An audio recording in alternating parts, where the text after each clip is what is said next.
I want to welcome to the show Dr. Sasha Shillcutt. Welcome.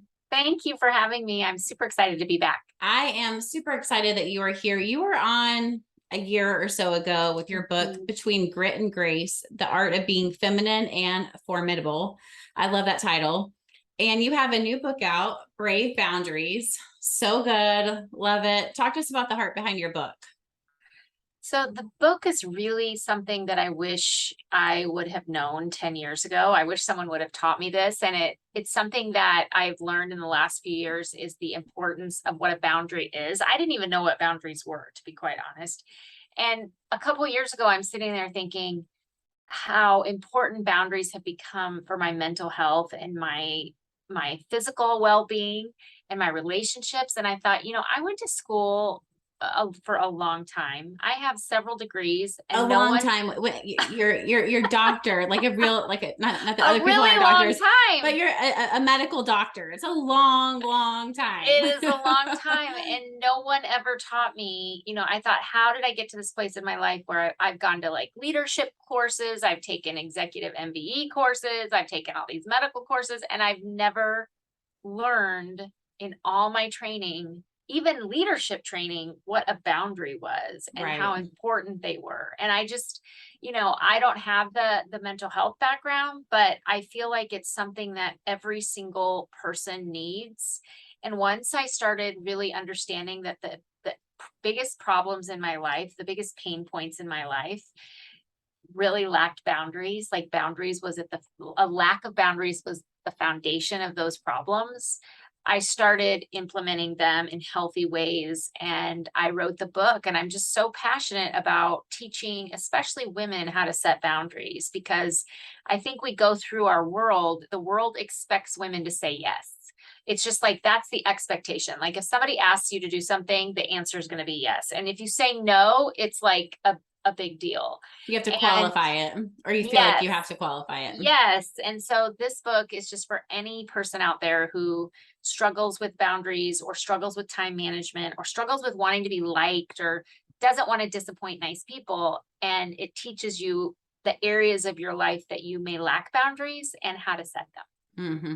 One of the quotes that was so helpful for me personally, and I think will resonate with a lot of us, is you say, we don't need more confidence or motivation. We need more boundaries. And that was so freeing, because I think we think, if only I could like muster up the confidence, or if only I can do this better, then I'm going to have the success that I so desperately want, or I'm going to have the progress. So talk to us about how boundaries are really the solution to moving forward in life. Yeah, I hear this all the time in the coaching classes that I do.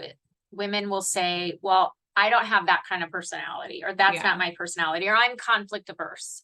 And they think that only certain people can set boundaries, or they have to just get more confident to set boundaries. But the truth of the matter is that we all have opportunities, multiple opportunities a day, to teach others our boundaries, to teach and put boundaries around ourselves. Because a lot of times we don't have boundaries in our own mind for our own selves and control what we will or we won't do that day. And so I teach people that it's not about your personality.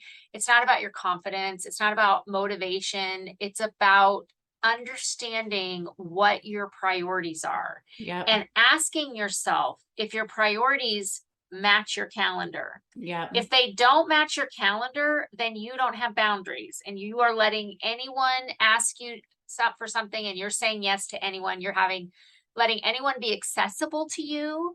And you're not actually understanding that in order to live your priorities, you have to have boundaries. Mm-hmm. Mm-hmm. And the Latin priority can't even be pluralized. Mm-hmm. It's just priority. So you have an exercise in the book where you have you have your passengers. Talk to us about that exercise and how that can help us, because I think, again, a lot of us feel like, if only I could figure out better time management, then I'm going to be able to get it. Or maybe I'm missing that like secret sauce to getting over that hump. And really, you're saying, whoa. No, you're actually probably doing too much. And then that doing too much is keeping you from getting to where you want to go. Yes. So, I call this the 4-seater. This is like my mantra for life. And once I understood this, it was just, it has really changed the way that I approach how I talk to myself and how I respect myself and how I compare myself and really my inner self-talk. And that is at any given point in any year, I'm driving a 4-seater.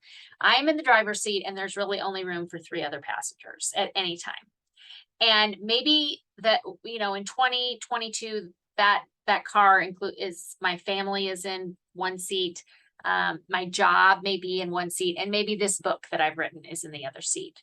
Now I can let in other passengers. I can be like, oh, I'm gonna start a new podcast, or I'm gonna take on a new role in volunteer in my community, or I'm gonna do whatever. But everybody else in the car is gonna get really cramped, and it's going to be a really uncomfortable ride.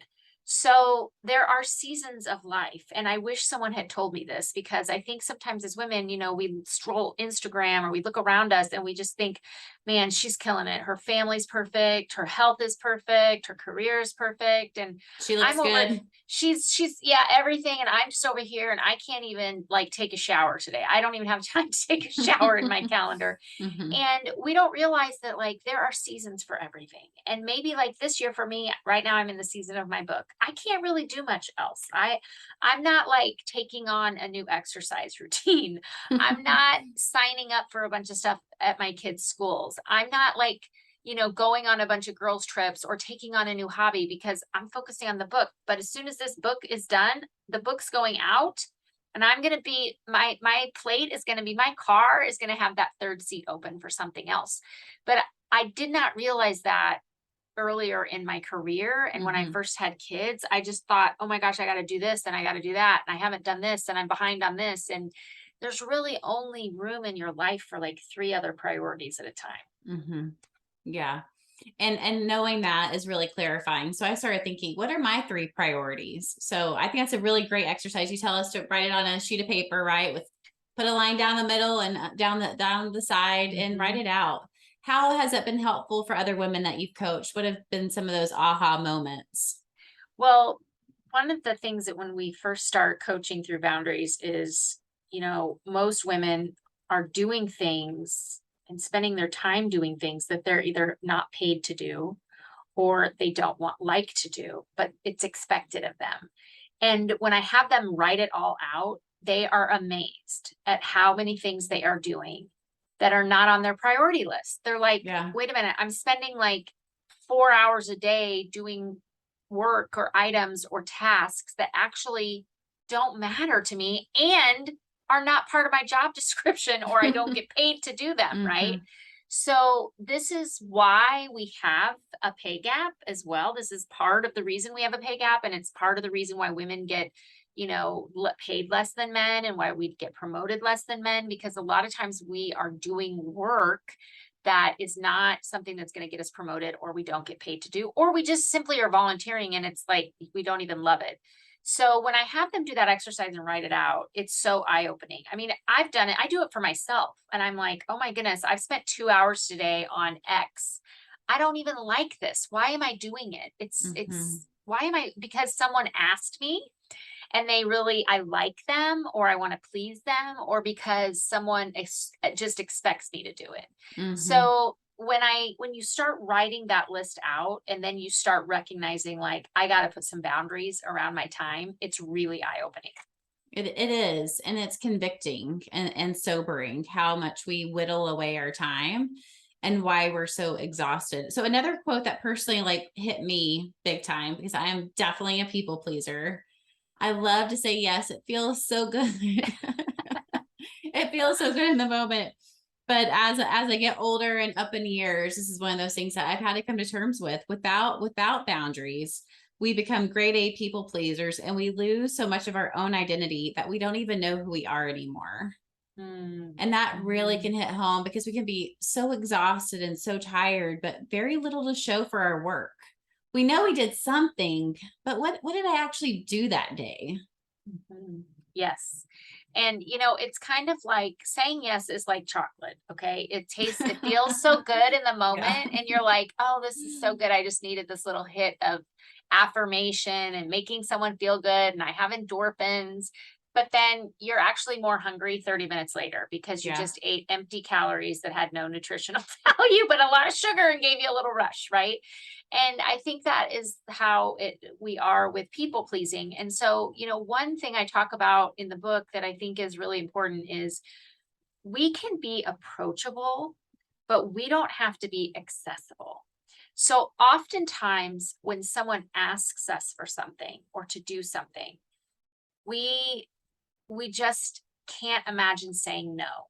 So we either avoid the person because we don't want to be too approachable, or we like don't even want to respond. Like we just leave the email sitting in our inbox, even though we know it's a no. But approachability and accessibility are two different things. Be glad that someone approached you. Be glad that someone asked you for help, or someone invited you for something, or someone asked you to do work, because it actually means that you are a valued person in society, or that you are valued to them, that you are a woman who shows up and does what she's going to do. It doesn't mean you have to say yes. So that's being accessible. Like if you are accessible to everyone who asks you to do something, you have no boundaries and you will not live long. And that's really true. Like, honestly, you're going to burn out. You're going to have mental health issues. You're going to have anxiety. You're probably going to have burnout. You're going to have exhaustion, overwhelm, all of which have physical ailments tied to them, like coronary disease, high blood pressure, diabetes, obesity. All of those things come from stress, right? So like, it's so important that you understand that like someone asking you to do something is a compliment. It's not oh, I'm going to have to sign my life away here because they asked. No, that's where your empowerment comes in, to set the boundary and say, that does not fit in my life this year. I don't have space in my life for that this month, or that's just not something that I have prioritized this year, but thank you so much for asking me. Thank you so much. Not an I'm sorry, but I'm thank you, and just say no. But if you actually think that like you have to be accessible to everyone, then you don't understand that being approachable is wonderful. Being accessible is not. And it sets you up for a lot of resentment and disappointment. I know whenever I began doing a lot of my own internal work, which I've been doing for a long, long time now, part of the thing that's been really helpful for me is learning about the Enneagram, and I'm an Enneagram 2. And so I'm just like genetically set up for this. Yes. So I was talking with Suzanne Stabile, who is like the godmother of, the Enneagram. And I was at a conference that she did. And so I said, so basically, like, if I'm not going to help people, where does that leave me? Because that's all I do is help people. And she said, you're going to feel very alone. Yeah. Because a lot of the relationships you've created have been about your people pleasing. And when you start saying no to them, they will go away. Yeah. And they did. And that was very sad. But what happened years and years later is now I have people in my life that respect me, that I enjoy being around. So it is a process, and it does come with a cost. I love, Melissa, that you shared that, because that's really vulnerable. And it's so awesome that you shared that story, because Enneagram 2s, the helper, are motivated, as you know, by helping other people. And they truly love to help other people. And when I coach Enneagram 2s, they have the hardest time with boundaries because it feels so anti what they're about. And I always tell them, like, you cannot help others if you are not well yourself. And the only way that you stay well as a 2 is to have fierce boundaries. Because like, if you get the help of a 2, it's like the best help on the planet. Like, 2s know what you need before you know what you need, I pride myself on it. And we remember everything too, Yes, you do. And so like, I really have to, like, we have to kind of deconstruct that likability, that people pleasing, because they feel so awkward and wrong to them, like deep in their soul, to set a boundary and to say, no, I can't help you with this. Like, it just feels so bad, And so, but once they do it, they're like, oh my gosh, this is so empowering. I didn't even know I had these needs for myself, because they are so easily push their needs down, and don't pay attention to their own needs, which can result in really unhealthy behaviors and physical unhealth, as unhealthy things. So I thank you for sharing that though, because I think sometimes we recognize when we start to set boundaries that we experience boundary backlash, I call it. And Yeah. I talk about it in the book about how people get upset with your boundaries, especially the people that were counting on you to have zero. Yeah. Like your family that you Mhm. write about that, 100%. how family, that's could be the hardest person to set boundaries with. 100%. Mhm. 100%. And we often think that our family members should just know our boundaries. Like it's kind of like your spouse or your best friend. You just think they should know all about you and get you, and you shouldn't have to tell them, right? That they can't read your mind and they Mhm. don't know what your boundaries are. So you have to have a lot of courage. I say you have to have like 20 seconds of brave, right? To set the boundary. And it'll feel so good after you do it, but it does take courage. One of the things that's helped me as a mom to set boundaries is knowing that as I model boundaries for my kids, which they may not like in that moment, they will go on with their families and model those boundaries. I love that. Yes. You So know, that is so good. That's so wise that you are teaching your kids that, because you want them to have boundaries. I won't do it for myself, but I'll do it for them. I have to trick myself. That's such a two. You're like, I I'm going to set boundaries for myself because really it's going to be teaching someone, helping someone else to set boundaries. That's hilarious. Not the way we're supposed to do it, but it does, it's a baby step, right? That's It's right. a way forward. So how do you even define a boundary? What does that mean for you in your work? So a boundary for me is something that allows me to live my priorities. It's like a beautiful fence that keeps the good in and doesn't allow the positive, good, passionate things in my life to become bad. Because most of the time we don't recognize that the things that burn us out often started out really good, like our job or a child that we Yeah. love, or a friendship, or um, helping others. That's wonderful to help others, but if you're helping others at the expense of your own health, it's not. It's great to work. It's great to have a career, but if you have a career at this expense of your family, not a good thing, right? Mm-mm. So boundaries don't just keep the bad things out, which is sometimes I mean that's what I thought they were. I thought it was just like keeping toxic people out. Being guarded or Right, but it's not. Boundaries are beautiful because they keep the good in, and they also are extremely clear. So a boundary just teaches someone else how we want to be treated or what's important to us. That's all it is. So for example, when I go on vacation now, this is not how I used to be. When I used to go on vacation, I would work every day. I would get up, check emails, check in, and everyone that I worked with knew that about me. And they were really thinking like I was teaching them that when you go on vacation, I expect you to read emails and answer to emails. So now when I go on vacation, I don't do that. But it took a lot of work for me to set that boundary. And now I just tell everyone, like, when I'm out, I don't answer emails. It's a boundary for me. This is what works for me. And I don't expect you to answer emails on your vacations because I don't. So you become an actually very transparent and clear coworker, boss, friend when you express your boundaries to others. mm-hmm, mm-hmm. How can we begin building those brave boundaries, and how is self-compassion really important in that? Yes. Well, I say in the book, there's no race to set boundaries. So, a lot of times when I teach a class on boundaries, and in the class, the women that I teach, just get overwhelmed and they get really down on themselves and they get like negative self-critical, like, I don't even know where to start. I have no boundaries. And I'm like, okay, first of all, this is not a race.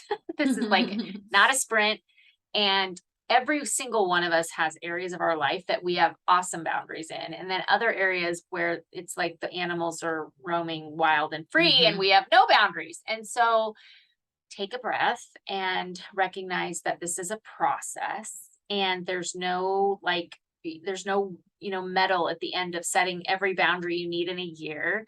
Find maybe one area of your life that is a big pain point. So something you Mhm. try to avoid, something you don't even want to think about, Mhm. something you're putting off or you're procrastinating. You probably just need boundaries around that. You probably need to Mhm. have a couple crucial conversations with someone else. Mhm. And I take you through the boundary model, which is a 4-step process that's really easy. Mhm. I want to get to that in just one second, but what are some common pain points that you see with women?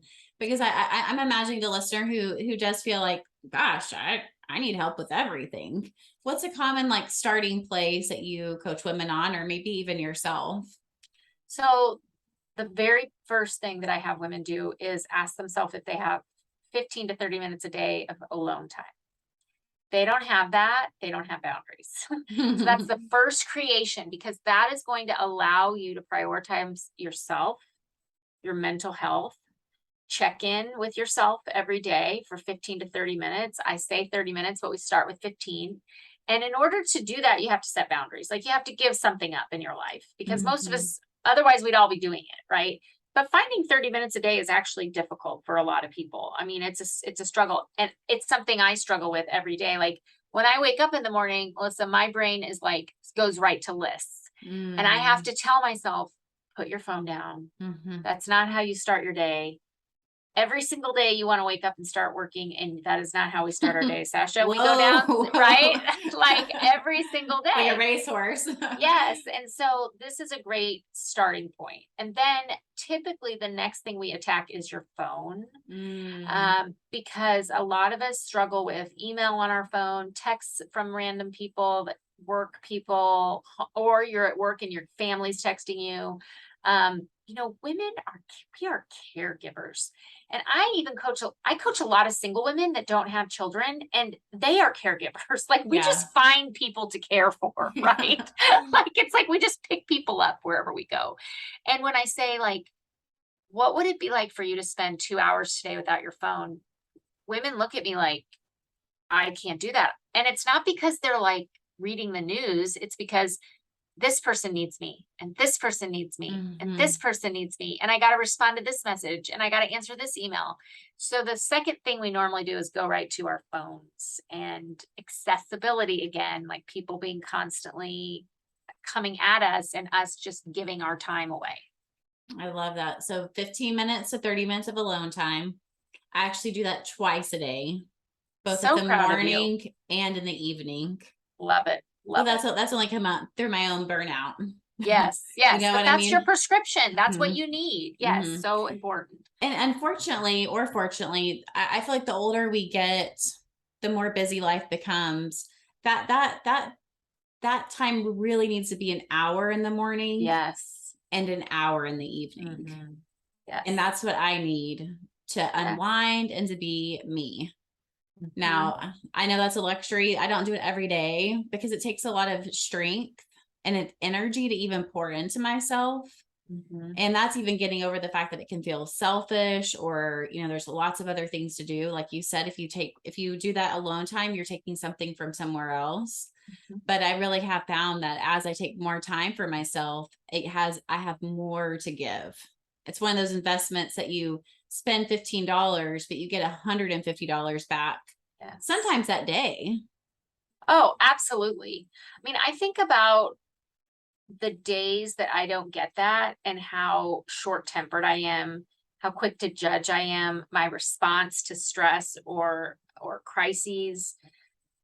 I'm just a better human being when I have that time for myself. I have it first thing in the morning. I mean, today it was about an hour. And I probably honestly laid on the floor for like 25 minutes of that hour and just stretched and had processed my thoughts and went through, like, what is stressing me out about this week? What do I have anxiety about this week? Who do I feel not connected to? What do I need to let go of this week? Like, just a self check-in. And if I don't have that time with myself in the morning, it just doesn't go well, because I'm thinking of all those thoughts all throughout the day, and I'm just growing in stress, So for me, it's like, I have to do it. It's like a lifeline for me to not end up exhausted, burned up, out, and just not in a good place mentally. Now you are a doctor, and I know you do a lot of research. You do a lot. You have to be reminded of that. But talk to us. Do you have research as far as like where we are in terms of burnout, how lack of boundaries impacts our physical health, our emotional, mental health? Yes. I mean, there's actually so much research out there and so much data out there to show that, Americans in general have never been as burned out as we were during the pandemic. And women have never been as burned out, specifically working women. have never been as burned out as we have been. Working moms, I should say. So the three biggest groups of women or people in the United States that had the highest burnout in the last 2 years are women in leadership, believe it or not, mothers who work outside of the home, and you don't have to work full time, even if you have a part-time job, and then Black women. So those three groups of women have really just a concentrated burden of work, effort, and stress, both at home and at work, and are just like have enormous stress and burnout levels, which translates into, as I said, like a lot of disease, like, high blood pressure, diabetes, obesity, coronary artery disease, stroke, all of these things are correlated with high rates of stress and burnout, not to mention anxiety, depression, and substance abuse, all of these things that become numbing behaviors because you're so stressed out. So I think it's so important to understand that like the healthiest people are people who can say no without guilt. Like, nope, not doing that, or have super strict boundaries. And I would say probably the people that struggle with boundaries are leaders, right? Working moms who feel like, gosh, I'm trying to do this and then I'm trying to do that and I'm failing at all fronts. And then we also know that minority women get asked to do more unpaid work. So they get more burden put on them and they feel like they probably have to say yes because they are marginalized in the workplace. So we have to understand the importance of having boundaries and setting boundaries and then respecting boundaries of others. When someone says, this is a boundary for me, instead of getting offended by it or frustrated or like confused by it, be empowered by that. Be like, wow, I really respect that person because you want to show up fully as you. I mean, it's kind of like you said, this is what I need to show up fully for myself. You don't want to say yes to something and then show up at 50%. Like you want to say yes to something and show up at 100%. And in order to do that, you have to say no to other things. Which again, like you said, it's a process. I'm assuming, I'm going to go off on a limb here and say you are not perfect at setting boundaries. Correct. I am constantly learning this myself. It's funny because this past weekend, I was all packed and ready to go out of town with my youngest son to play soccer and my husband. And I had been out of town the last 5 weekends before because I had not set healthy boundaries, quite frankly. And I got to Friday and I was driving home from work, like rushing home from work so that I could just throw my bag in the car and take a 4-hour road trip. And I realized on the way home, I don't feel good. I feel like I'm going to be sick. I really need this weekend to connect with my other 2 kids and recover. I physically should not be going on this trip, but I don't want to disappoint my son. I told him I was going to do this. So I walked in the door and I knew what I needed to do, Melissa, and I had to tell my son and my husband I wasn't going. And I knew that they were my son, I thought, was going to be really upset and disappointed in me. And you know what? He totally understood. He's like, Mom, it's fine. You stay home. Dad and I are going to have a guys' weekend. And I realized like, this is because I have not set boundaries. If I had set boundaries, I would be able to go with him. But I have made myself almost sick from the last month of traveling and work and overcommitment that now I can't do the thing I actually want to do because I will probably end up being sick for this whole work week. And I can't afford that. So it was a good lesson for me because I am still learning how to set boundaries and I am still learning how, like, there's only so much of me and I have to create time and space for rest, which we don't normally do. We're hearing more about it, but to me, it becomes one of those things where for me personally, I can try and sleep, I can try and nap, but then the brain just like keeps on going, keeps going. Yes. Yeah. So we have I work in a level 1 trauma center, and I use this analogy all the time to explain to all of us how we need to approach our week. In the trauma center, we have a trauma room, actually an operating room set up all the time. And it has equipment in there, it has medicine in there, it has fluids in there, it has everything we would need to resuscitate someone that's ready to die, because it takes like 45 minutes to set it up. So we don't have to have 45 minutes if you're dying. And it's costly.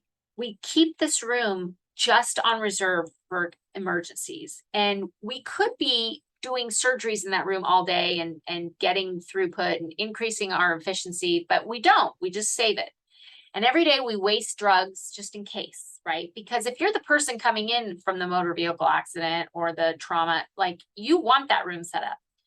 We need to think of our week like that, trauma room. We need to create space in our week for whatever comes up. We don't do that. We jam pack, our week, like this night and this night and this night and this night. And then maybe Friday night we'll like leave a 2-hour window open, but then it gets filled with a football game or basketball game or dance recital or something, right?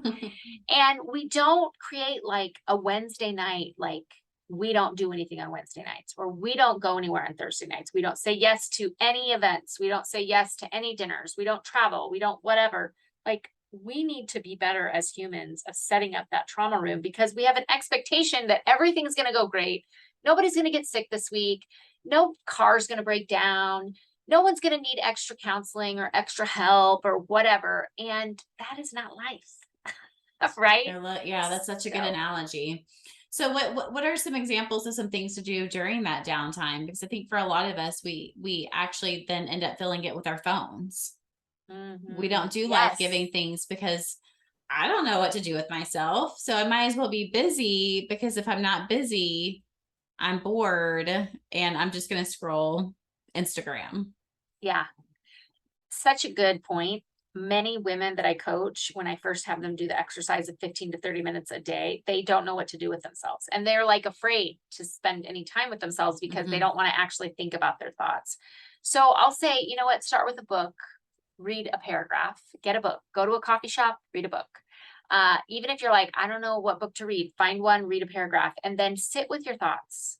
Sit with your thoughts. You will be amazed at what clarity comes when you sit alone by yourself. I was just reading this week an article about I can't think of his name, but he runs this huge Fortune 500 company. And he said every week he gives himself 4 hours of sitting without his cell phone in a coffee shop. And it's where he gets all of his ideas, the best innovation, his business ideas. And he also is like, I got to stop doing that, or we're going to stop doing this for this company. He has like thousands of employees, and he's like, those 4 hours are what keep me engaged, and because it gives me clarity. And I'm like, that is what we need to do. We need to just sit with ourselves, but we don't do that. Like, we have this phone that's constantly stimulating us or giving us information or asking us for things. And it's kind of a disease in our society that we are afraid to even be with ourselves alone for 15 minutes. It's really sad, isn't it? It is, especially for our kids, Yeah, to be so alone with ourselves yeah. So what are the 4 parts of the brave boundary model? So the first thing is to ask yourself, what do you know to be true? And that question allows you to really focus in on the boundary that you need. So maybe, for example, what do you're being asked to do a project that you don't get paid to do and that really doesn't interest you. And the truth is, the first question, what do I know to be true? I don't want to do this. I mean, it's very simple. Like, I don't get paid to do it. I don't want to do it. I need to say no to this. So then the second thing is to actually role play. What is the boundary? What would the boundary look like if you set it? Okay, like, okay, I would have to tell X person that I don't want to do this. How would it make you feel? Like, kind of go through the scenario in your mind, because it's almost always worse in your brain than when it really happens. When it really happens, which is the third step, like, identify who needs to hear the boundary. And then the fourth step is set a time and a date to express the boundary, because the boundary that lives in here is not a boundary, right? You have to say it. Most of the time when you tell your boundary to the person, and you're just like, that work does not interest me, and I am loaded up, so I'm going to pass on that project, they might be frustrated for 15 seconds. Yeah.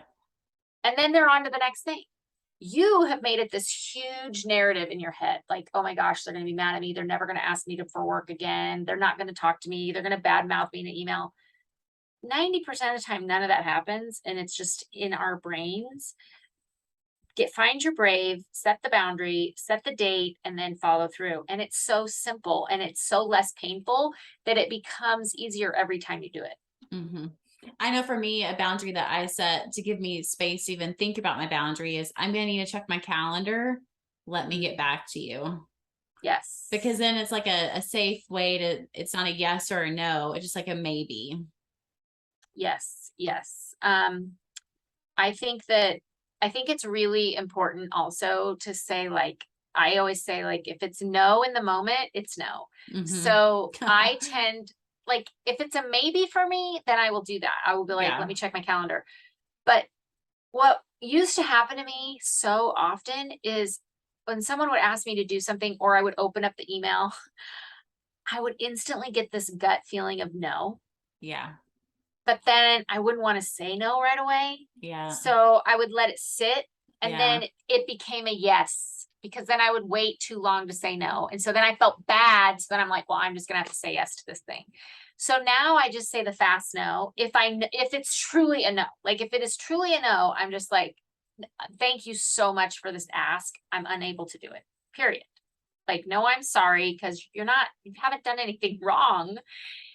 Say thank you, because it's a compliment that you're being asked to do something, and then just say, no, thank you.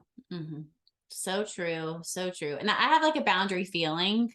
I'm like, ooh, that's about, I know my boundaries are being violated. It's in my pit of my stomach. And I think the more you do that work, the more aware you become. And so, and I think the more you say the right yeses and the right nos, I do feel like it kind of filters out a lot of requests. Don't you think? Yes. Yes. And I think it's also, something you just said that was so wise, Melissa, is you have that boundary feeling. I used to get that feeling and I would confuse it with not liking someone. So someone would cross a boundary and I would say, I don't like her, or I don't like him. And people would say, well, why? They're great. Or why don't you like them? And I couldn't really say why. And now I realize, like, it actually doesn't have anything to do with me liking the person. It's just that they've crossed a boundary for me. That's good. And so now I just say, you know what, that's a boundary for me that is crossed, that I'm not interested in that, so now I recognize, like, I can like the person, or I can be, it's not that I dislike the person. It's just, they're not respecting a boundary. What are the roadblocks to boundaries? Most of the boundary myths that I talk about in the book are, it really starts out with, we don't believe we deserve boundaries. We don't even recognize a boundary has been crossed. We are brought up, oftentimes we model our boundaries by our maternal figure, if we're women, and how those boundaries were modeled. And if your maternal figure did not set those boundaries, but they're important to you, you may really struggle with that. We often think that we're going to be mean, or we're going to be disappoint people. And so we have all these negative attributes to boundaries, and we think that we're going to be labeled as something we're not. A lot of times, though, it just comes back to the fact that we do not think we deserve them. It's so sad. It is sad. It is sad. And sometimes you have to think about why. Like, why do you think that you don't deserve the boundary? What about comparison? I would imagine comparison's a pretty big roadblock as well. Yes, we just actually talked about this in my society group. We talked a whole night on boundaries with comparing ourselves to others, because it can be such a negative internal self-talk that we don't even recognize that it's happening. One of my big triggers is Instagram, and I mean, I just can find myself comparing myself on Instagram, and I've had to really narrate and cultivate my Instagram feed so that doesn't happen. But it took me several years to realize, like, this person that I'm following, they're a great person, but it's the issues with me. I'm comparing myself to them in a negative way that's making me have negative self-talk. and I can't follow them anymore because I'm struggling with this comparison. And then, just unfollowing people that make me feel ashamed about myself or make me feel less than myself. And not that there's anything wrong with that person, but I struggle with comparison. So I've had to really cultivate that and put boundaries around that. This is all so good. Do you feel like there's anything that we haven't hit yet that we need to in regards to the conversation of creating those brave boundaries? No, I think it's just something that is for everyone. Like I said, I really encourage you to get the book because I have worksheets at the end of each chapter. Super Some helpful. boundaries you may not need because you already have those boundaries. So I think that's important. Boundaries are really specific to people, and you just have to honor your own. Yeah. And to be brave to figure out those boundaries, because every person has worth and value. Yes. Yes. Every person, we are all worth having good boundaries for. Absolutely. Absolutely. Well, where can we find you and where can we get the book? You can find me online at becomebraveenough.com. I have a Friday newsletter, and you can find me also on Instagram at becomebraveenough.com, or Facebook or Twitter, and any of those platforms. And the book you can buy anywhere books are sold. That's always the answer, but I always ask. Well, sometimes people self-publish, so it's probably good for you to keep asking. That's true. Well, thank you, Dr. Sasha. I appreciate your time. Thank you for having me.